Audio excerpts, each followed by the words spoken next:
Alvar sir, தொண்டர் அடிப்பொடி ஆழ்வார், தொண்டர்களுடைய அடிப்பொடி சொன்னா சிவபாத சேகரன். அப்ப தொண்டர்களுடைய கால் தூசுக்கு நான் சமானமா இருப்பேன் அப்படின்னு ஒரு ஆழ்வார்கள்.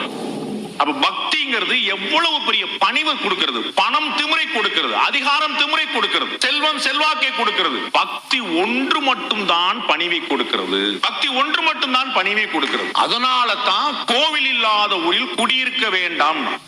திருமண இடமெல்லாம் கோவில் ஏன் இருந்தது?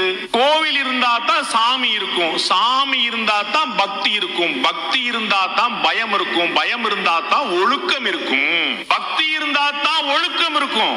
எங்க கோவில் இல்லையோ, எங்க பக்தி இல்லையோ, எங்க பயம் இல்லையோ அங்க ஒழுக்கம் இருக்காது. ஏன் கோவில்கள் திட்டமிட்டு புறக்கணிக்கப்படுகின்றன என்ற கேள்விக்கு பதில் இதில் இருக்கிறது. ஒரு ஆழ்வார் சார்